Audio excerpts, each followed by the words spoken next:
Sapi punya warga Talang Jambi Palembang hilang diembat maling. Sesudah diembat, pelaku nyembelih sapi ninggal keisi perut sama talinya di tumpuan sampah 2 km dari kandangnya. Nah ini tempat pemotongannya nah. Nah ini sisa dari dia diambilnya nah.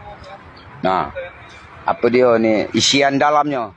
Video amatir yang direkam warga ini selik keisi perut sapi yang sudah disembelih oleh pelaku di tempat tumpuan sampah kawasan Talang Jambi Palembang. Di sekitar lokasi ditemukan juga tali sapi bekas kebetan sapi.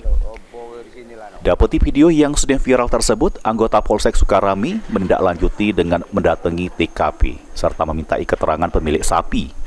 Menurut korban, kejadiannya pada Senin dini hari, diduga pelaku beraksi pas lagi hujan deras. Awalnya, tidak ada kecurigaan korban pas terdengar ada suara aneh-aneh pas kejadian. Korban tahu sapinya yang berumur lebih dari 2 tahun tersebut dari anaknya, pas diselik di kandang, ternyata sapi sudah melengit. Pelaku masuk kandang dengan cara merusak kunci gembok, gawak sapi miliknya lewat samping kandang kemudian langsung ke jalan poros. Pelaku kemudian gawak ke tempat tumpuan sampah yang isi perutnya ditemukan oleh warga dengan jarak berkisar 2 km dari kandang. Korban tahu sapi yang disembelih tersebut dari warga.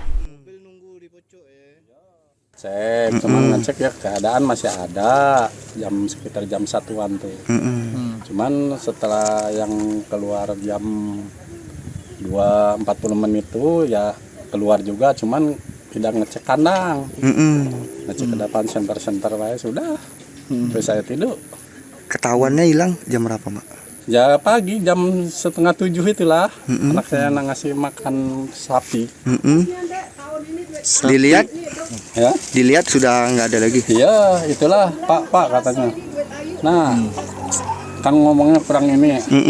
Api hitam itu hilang Pak katanya kayak gitu. Sapi yang harusnya bakal dijajoki oleh korban pas nak lebaran haji kage laju urung akibat dari kejadian ini. Mulyadi, PAL TV. Kita tadi jam 5 sore lah aku balik ke Tage kan. Anakku masih belum balik, bawa belaka.